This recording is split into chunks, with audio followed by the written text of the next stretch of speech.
Il y a un outil souvent négligé dans la recherche d'emploi. C'est ça, le téléphone. Pourquoi? Et vous le savez, parce que bien souvent, on a peur d'appeler. On a peur de se retrouver face à l'employeur. On a peur de dire ce qu'il ne faut pas, de ne pas pouvoir se rattraper, d'avoir quelqu'un qui nous raccroche au nez. On a peur? À la limite, tant mieux. Si la majorité des gens ont peur, c'est justement en faisant les choses que les autres ne font pas qu'on va arriver à se démarquer. Alors, on peut appeler pour plusieurs raisons. On peut appeler évidemment d'abord pour faire des suivis de personnes qu'on a rencontrées, par exemple dans des activités de réseautage, des personnes qu'on a rencontrées évidemment lors de l'entrevue. On va les rappeler dans un délai qui paraît raisonnable selon ce qu'on s'est dit. C'est pour ça qu'en fin d'entrevue, on va demander à quel moment on peut rappeler, par exemple. Après, tout va se jouer dans le contenu de ce que vous allez dire pour retenir son attention.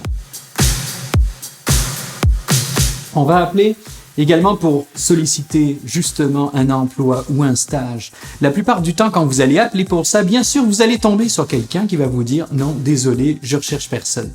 C'est là que tout se joue. Si vous appelez pour demander un effort à la personne, à votre interlocuteur, quelque chose en plus dans le travail qu'il est déjà en train de faire, vous êtes un poids supplémentaire et votre appel n'aboutira pas.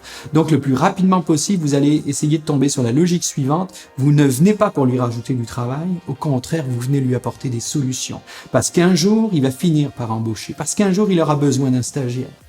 Et vous êtes en train de lui dire, ne t'en fais pas. Je suis là, je viens t'aider dans ton travail. Comment? Quelque part en disant la chose suivante. Vous le direz pas mot à mot comme je le dis, mais c'est plus pour comprendre l'idée qui est un petit peu derrière ça. Vous allez appeler les employeurs en leur disant « Tu as de la chance. Tu as de la chance, toi, monsieur ou madame l'employeur, tu as de la chance que moi et mes compétences, on soit disponible en ce moment et qu'on s'intéresse à ta compagnie. » L'idée, quelque part, c'est la suivante. Vous devez vous mettre sur un pied d'égalité. Il n'y a pas mon seigneur l'employeur et vous le pauvre petit chômeur. Vous êtes sur un pied d'égalité au même niveau. Une très bonne façon d'utiliser le téléphone, ça va être aussi d'appeler pour obtenir ce qu'on appelle des rencontres d'information. C'est-à-dire des rencontres où on va aller poser des questions pour créer une discussion.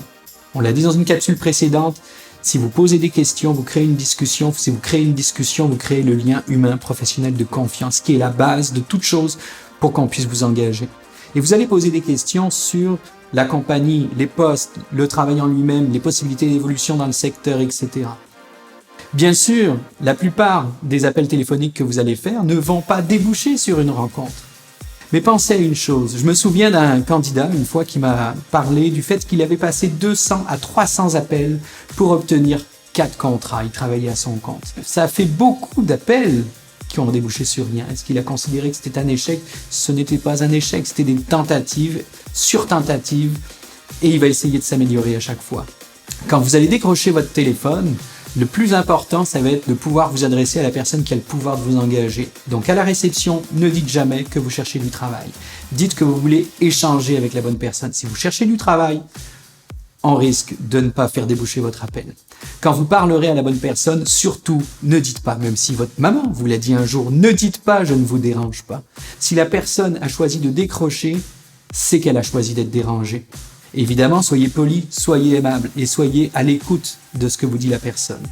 Et vous allez en fait sortir le genre de discours suivant, ce pourquoi vous vous intéressez à la personne et à la compagnie, et ensuite rajouter la chose suivante, est-ce que vous auriez quelques minutes à me consacrer, ne serait-ce que 15-20 minutes, j'ai quelques questions précises à vous poser, ça ferait une grande différence pour moi dans votre recherche d'emploi. Voilà, évidemment, la personne que vous allez rencontrer pour une rencontre d'information, si elle vous demande est-ce que vous cherchez du travail, à cette personne-là, vous allez répondre oui. Par contre, vous allez préciser oui, mais ce n'est pas l'objectif de ma demande. L'objectif de ma demande, c'est que j'ai des questions à vous poser qui vont m'aider à aller plus loin, évidemment, pour rejoindre mes objectifs. Et en le faisant seulement dans un deuxième temps, vous aurez déjà la relation de confiance de créer et également vous aurez une information très importante, c'est des besoins plus précis de l'employeur. Plutôt que de vous vendre dans le vide, vous allez là vous vendre en fonction de besoins qu'a identifié l'employeur. Donc vous allez être très précis, vous allez répondre à ce qu'il recherche.